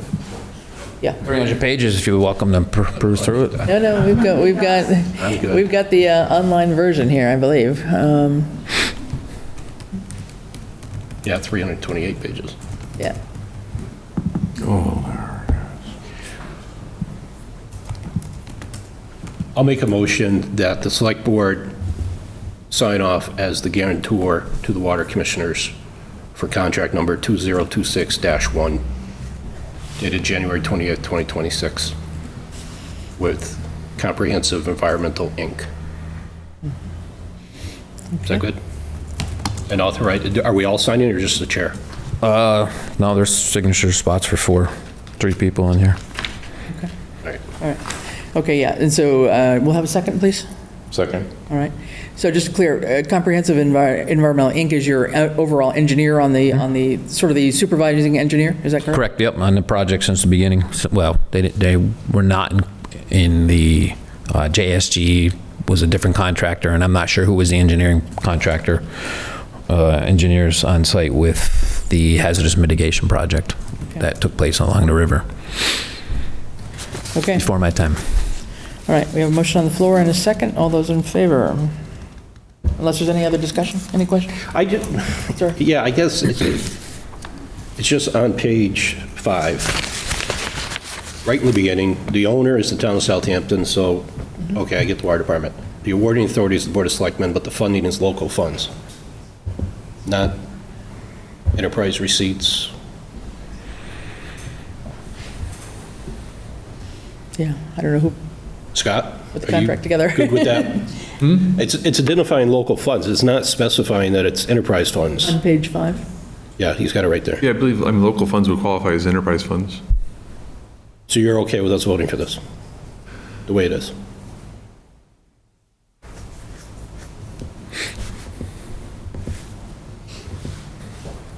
And what other choice would there be? Clarify the language. I mean, my question was whether or not the select board needed to sign it to begin with. My memory says that even though we treat the water department as an enterprise, their enabling acts aren't actually true enterprise. That they have their own commission that reports it, but for the borrowing and things like that, it has to come back before the select board. Yeah. Was this approved? This was approved at town meeting, right? Yeah. The borrowing, yes. Right. Yeah. May 15th, 2025. Yeah. I don't recall. I mean, the work needs 102 to 2. Yeah. I don't recall whether we did the first phase. I don't recall that contract coming to us. I don't know. Okay. To the select board. I know, right? And this is due to start when? In May, you said? With about a month. Is it time sensitive? It needs to be signed tonight? Or versus I was the going to 14th? run one of these contracts to a trade show tomorrow in Worcester and hand it off to the engineering firm that's going to be there. Save on postage. Yeah. Well, is there, what would be your reluctance about signing it, then we're just putting our name on it rather than the enterprise fund? We're guaranteeing it? Whether the enterprise fund should be the ones to sign it? But again, that would be the water commissioners, and now we don't even have a quorum of water. No, you do. Oh, we do? Yeah. Oh, you just don't help with 2 that? out of 3. Oh, okay, fine, all right. I'm in a quandary, I don't know, honestly. And I think it's already a process. It's not just CEI, right? That's the minor part of the bill. It's also Gilher, unless there's subcontractors too. Gilher's doing the actual work, but the overall supervising engineer is CEI. That's who the contract is with. So Gilher is sub... Right? Yeah. Thank you. As far as I understand it. No, Gallagher would be, he was the lowest bidder, so Gallagher's a GC on the project, and then he'll carry the subs underneath him, I Right. would imagine. Yeah, yeah, there were 7 bids on the He's the general project. contractor, Yeah. this is the engineering firm, who's the project manager. Right, That's, yeah. There were 7 bids, and that one came in the lowest. Correct, that's right, so. And I'm a procurement officer, just so, like, you guys are speaking my language, that's why I am. I just run a water department. And indeed, the Board of Clarify. Commissioners with 3 votes Yeah, approved this bid. okay. So it's all been approved, yeah. Yeah. I don't have any knowledge to say yea or nay on this, honestly, I don't know. Without checking if we should sign it, is there any reason that we should not sign it? I don't know. I mean, we can certainly sign it, we can approve it in contingent on getting some clarity from legal if you want to, and then we can, if it's okay to sign, then we can come in during the week or sometime and sign it. Madam Chair, Yeah, that's right. I'm not a lawyer, but I play one on television. Well, that is On Holiday Inn Express. I really think this all conflates, and we're just following through on authority granted by town meeting and the Board of Water Commissioners, and although there's an enterprise fund, the town, it's a full faith and credit. As the backstop, yeah. Because, Uncle Sam's not going to backstop us. But, I wish. So I'll amend my motion to specify in the wording for the minutes Okay. that the funding source is the water receipts of the enterprise account. Okay, And then I'm good with it. all right. Okay. Motion amended I thought it was assumed that was obvious. and but seconded. That's not what it says. I get it. Okay, motion amended and seconded. I didn't read all All those in favor? 328 pages. Aye. They came in. Aye, all right, aye. Looking at you. Motion passes, okay. So you can leave those with us, and we'll get to the signing of them at the end of the meeting. Thank you. You've got 3 I'm versions. going to hang outside in the You don't parking have lot to. and wait. Well, I need to run one to, well, the agreement was We I was can, going to if run you one. live them there, we'll pass them down the line. and We'll sign them. sign one right now and be done with one, so you can go away if you want to. I didn't think this was going to be the most controversial. I didn't issue. either. Actually, why don't you start with Stephen down there, That's so the we only way you can can go down the line. Okay? All right. Thanks, Kate. Sorry, I know to give a copy ahead of time. No, that's okay. We've got all your emails, Kate. Thank So- you. Thank you. And I have one I can give you, but I'm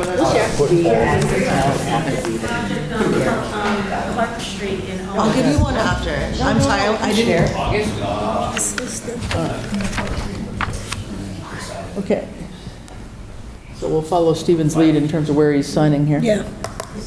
It's all tabbed. All the tabs, I take it, yeah. Okay. All right, good. Let's keep on moving on. We've got a couple of more agenda items. Next up, we have a zoning bylaw request. This is related to solar generating facilities, particularly BESS, battery energy storage systems. And I believe this is being brought forth by the Board of Health. Caitlin Brooks, 189 College Highway, Chair of Southampton Board of Health. I have submitted a lot of information and tried to pull together all of the different regulations that involve multiple town departments, zoning, ZBA, planning board, and I have spoken to and watched numerous other towns struggling because these solar companies are coming in before regulations are implemented and essentially potentially exploiting vulnerabilities in towns because they don't have regulations in place. So as an example, there's a proposed system that's being proposed over a Zone 2 water protection area in town. I'm also listening to all of the budget discussions tonight, and so I just want to list, I kind of flipped to my front page, the front page of what I handed you for the handouts, and I'm just going to read a couple of reasons why it's important to enact some sort of bylaws regulating BESS systems, which are battery energy storage systems. They're largely lithium-ion batteries, very large. They can be large systems. They can be, warehouse-sized systems. There's a risk of fire and thermal runaway with toxic smoke that can impact the environment and also impact local water supplies. I obtained a list of wells that are located in the area surrounding Pleasant Street, and I'm thinking about how much money it's costing Brett to put in a small segment of water lines and thinking about what would happen if any area of Pleasant, East Street, and Gun Road were contaminated and how we wouldn't have the funds to remediate well contaminations, let alone do all the testing required. So here's my few reasons why it's important to enact some BESS system regulations. Number one, it establishes tiers that allow for regulations to be catered to the size of the system, which actually reduces administrative burden to multiple town departments, and it clarifies what would require a special permit and not require a special permit. It regulates as of right installations, which determines what wouldn't require a special permitting process and therefore also would reduce costs to the town. It creates standards for community benefit agreements and community benefit plans, which make sure that towns get money for assuming risk of installing these BESS systems. I went to a presentation about these systems at a Massachusetts Association of Health Boards presentation, and they basically said that towns are able to get fire trucks or water tankers just by having this risk in town. So this is money that we could be collecting when these riskier systems are installed in town. It creates a fee structure for site plan reviews and special permits. I believe the Concom special site review was going to cost between $10,000 and $15,000. So we need to make sure that those expenses are being passed on to the installers and not being assumed by the town. Both Concom and Planning Board, yes. That's the current condition. And who knows if a site assessment is going to be required from the Board of Health for this particular installation. It requires operation and maintenance plans and emergency response plans. Not only is this important for our fire department, but we also rely on mutual aid. And so we need to make sure that our region is aware of any plans being installed and how to shut them down. I mean, toxic smoke can spread within 1 minute of a best fire and can require evacuation of a large number of people very quickly. And so the more work that's done up front to make sure there's emergency procedures will hopefully reduce the risk of contaminating water supplies. Water containment.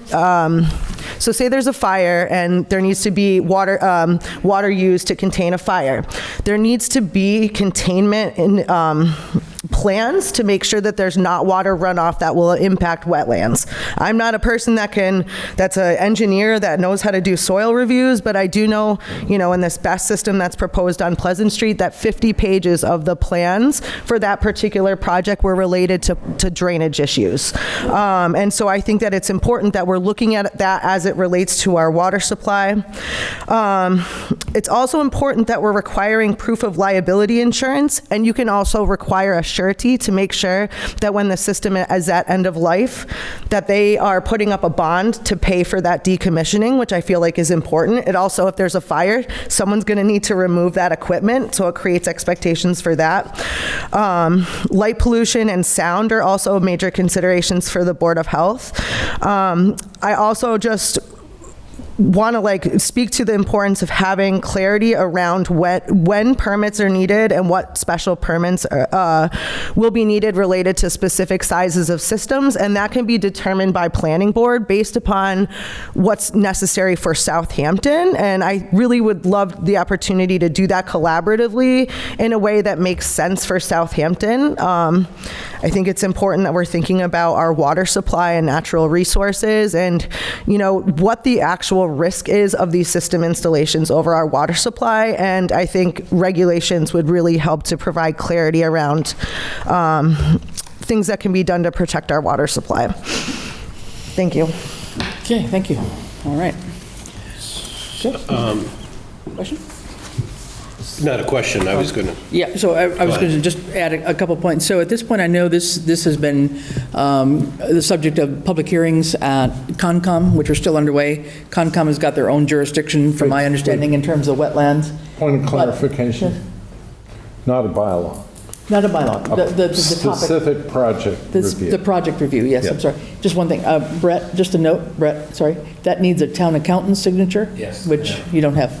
Okay. I think it's delivered at 5 o'clock. Okay, all right, so yes, so the project, excuse me, thank you, Stephen, has been under discussion at Concom already, and they have their own jurisdiction. My understanding with the planning board is that we have on the books already, on our zoning bylaws, we do have a solar generating facility bylaw, we have site plan bylaws, and we have groundwater regulations on our current books, on our website, on our zoning bylaw. To my knowledge, they don't really very much address BESS systems because they were done kind of ahead of that. So the request, I think, would be for planning board to take up a discussion and a modification, an amendment for the current bylaws that they have in place to be able to strengthen the BESS portion of their existing bylaws based on the concern of the Board of Health and I'm sure neighboring citizens. So I think that would be the request of Select Board to be able to pass that on next to Planning Board for them to take the next step. They're the ones that manage all the zoning bylaws and create all of And that. I am procedurally following your lead. Well, that's as best I know. I'll make a motion that we receive this on behalf of the Board of Health. The Board of Health voted in favor of this. Yes. That we receive this on behalf of the Board of Health, we forward it to the Planning Department, Planning Commission. Planning board. Planning Board. Planning Board. And we asked them to take this up and provide us a update within 60 days of next steps of what the game plan is. Yeah, no, I mean, they have their own regulations and procedures in terms of when they have to start public hearings, they have to do all of that. They can communicate back and write and just keep the whole circuit communication They just going. keep on with their procedures with legal notices and when they start public hearings and And I would discussion just on note this. that more than likely if this requires ballot action or anything like that. It's not going to be this. No, yeah, and this would probably, with hope, this could be something that would come back, for example, at a special town meeting for an amendment to a zoning bylaw. June or July, that would be ideal. Well, that'd be ideal. Now, the one other piece of information, which I know you and I have talked about, the state has been trying to put together model bylaws on BES specifically to be used by communities. And my understanding, and limited, I will say, is that usually when the state puts out a model bylaw, it's like, here, communities, we really do want you to adopt this. Yeah. So How'd that work that with the is cannabis? not, well, that has not been concluded yet. That model bylaw has been out since, I think, October, if I'm not mistaken. And it was supposed to be finished by March. Right, so they were talking about that, and we know how fast things move, right? So that is still in the works. I've reached out to Senator Vilas's office to find out if they have any clue about where this is in the process, and I haven't heard back. But just to say that is ongoing, and even with a model bylaw, there might still be ways for planning board to take a look at that and do some additional strengthening for Southampton. So that would be up to their deliberation and their consultant and all that kind of stuff. So yeah. You have a motion and second, and what I wanted to add to this is that it's really important to study the existing planning board regulations around site plan review. They were just amended at town meeting 10 months ago. And the idea was to make it more feasible for residential use, whether attached to the house or detached. And so I will admit, did not address batteries. It did relax thresholds for the degree of review.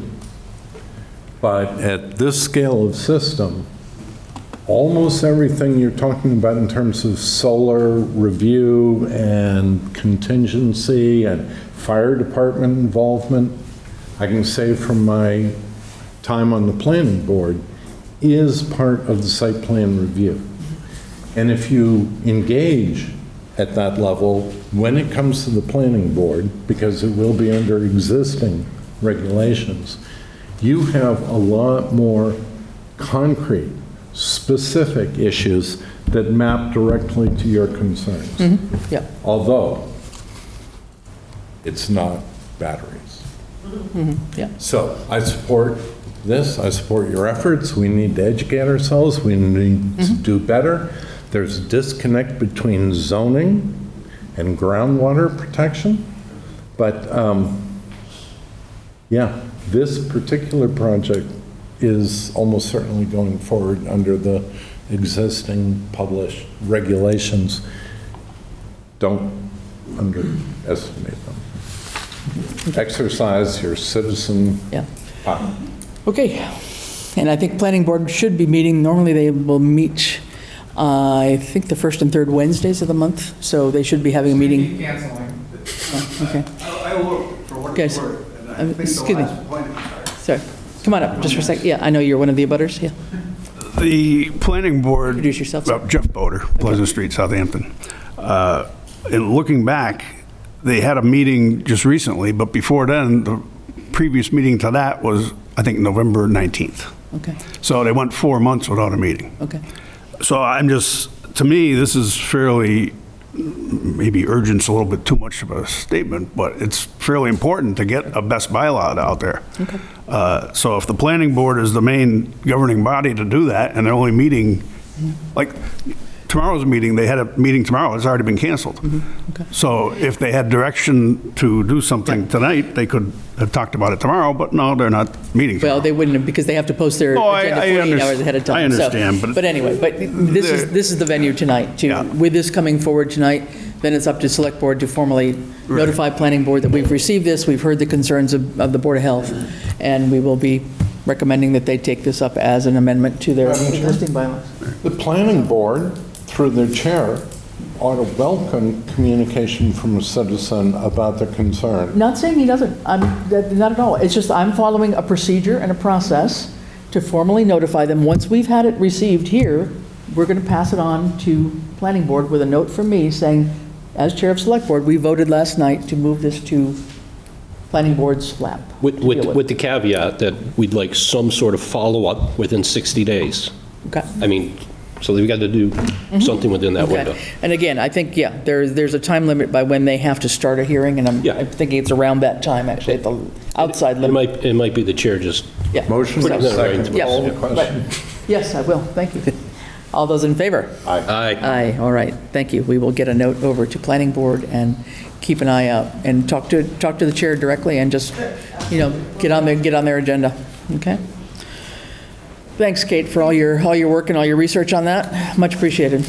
Appreciate you bringing it forward. Thank you. All right, next up, we have the request from Galvin and Sons Masonry to waive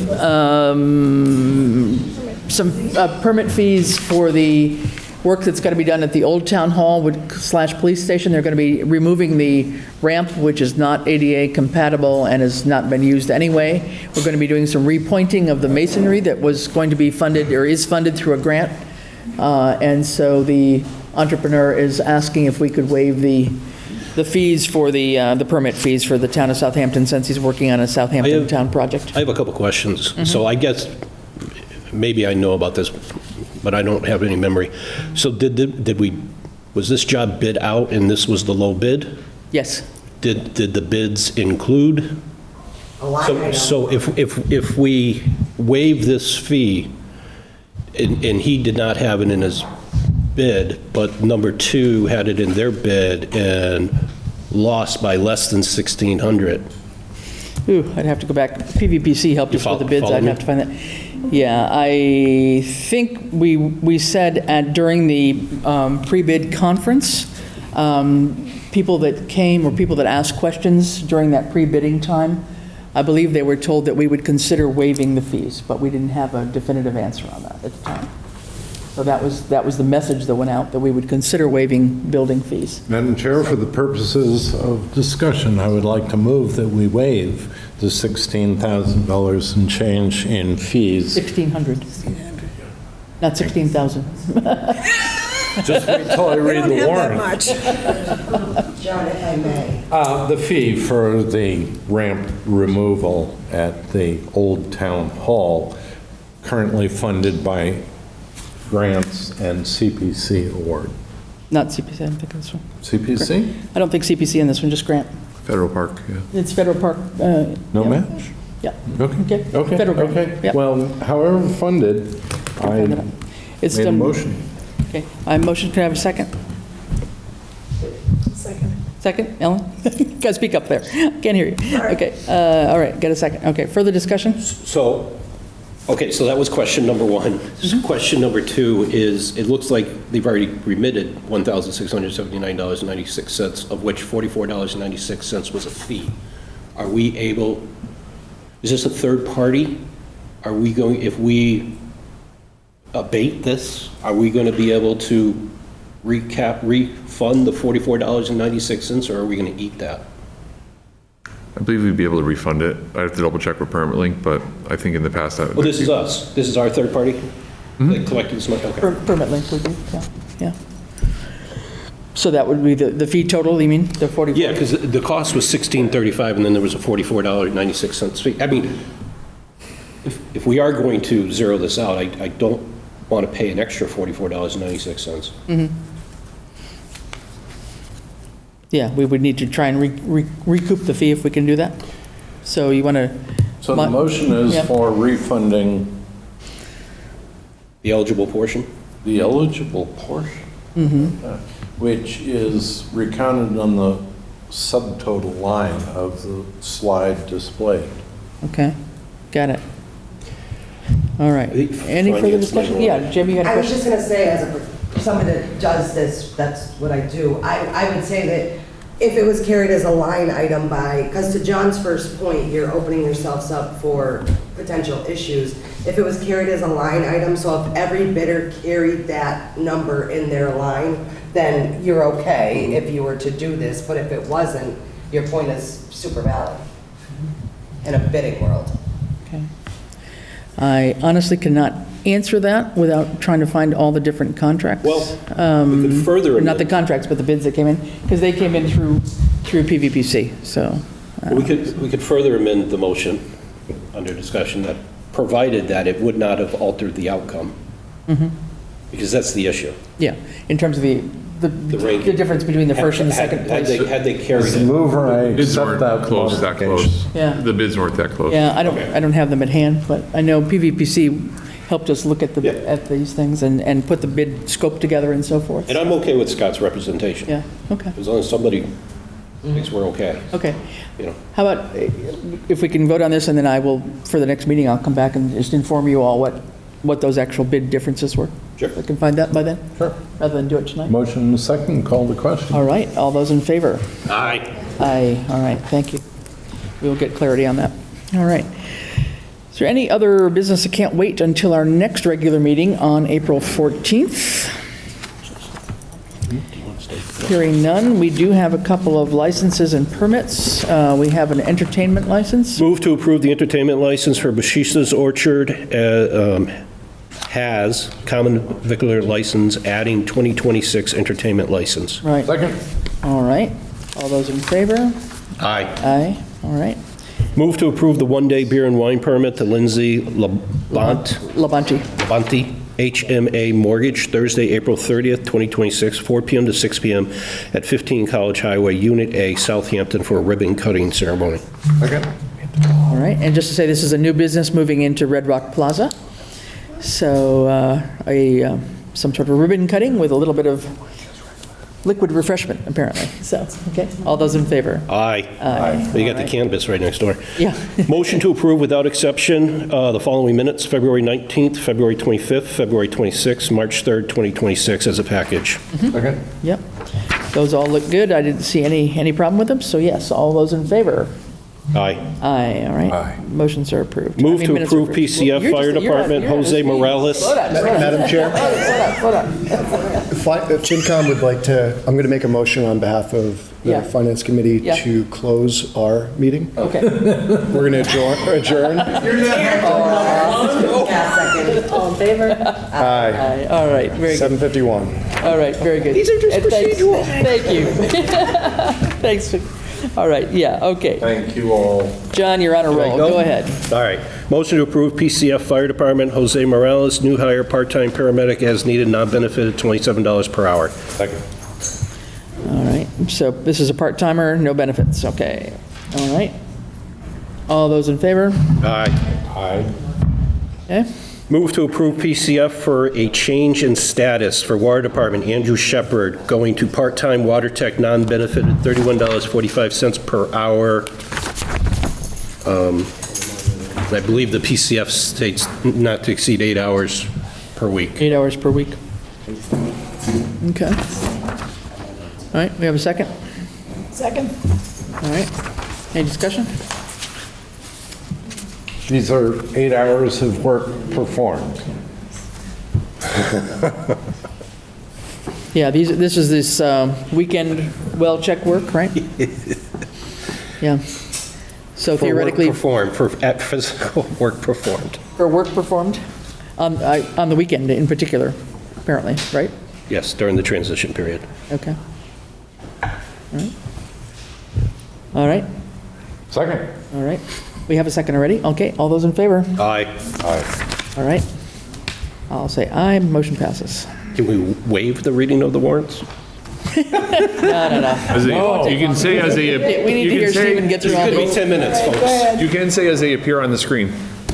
Well, it's a very long list. Wait, no, yeah, there you go. So I'm happy to. Scott's, there you go. So as they appear on the screen, yeah. So we have For various those warrants. listening at home, Move Have to how accept many the are warrants as posted on the screen. Yeah. second, from the warrant clerk. All right. Okay, well, if that's, these are all been done and duly signed by the warrant clerk and And by the treasurer and by the town Yep.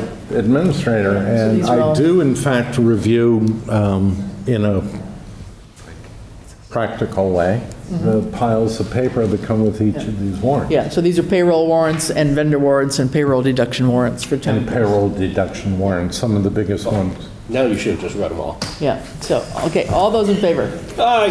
Aye. Aye. All right, warrants are accepted, thank you. Old business. Tough crowd tonight. How we doing on FY '24 audit issues? Yeah, just leave them with Scott, we'll get them signed. Thanks. No movement yet. So, There's more stuff that's been going in? I mean, they're... focusing on free cash right now. Yeah, okay, all right. Okay, our next regular select board meeting is April 24th and 28th, unless we need to come back. Is it the 24th or the 14th? I'm sorry, April 14th and 28th, sorry, I'm ahead of myself. April 14th and 28th, unless we need a special meeting for any reason. So with that, we will be going into executive session. And the reason for that is per MGL Chapter 30A, Section 21A2, to conduct strategy sessions in preparation for negotiations with non-union personnel or to conduct collective bargaining sessions or contract negotiations with non-union personnel. And this is related to the police chief. So with that, moved. Take a motion to adjourn. All right, and we will Not return to public not session. return to public meeting. Thank you very much. And all those in favor, we have a second to adjourn? Lumber aye. All right, we are adjourned. We are adjourned at 7:55 and take about 5 minutes at the most, come back, and we'll have our executive session.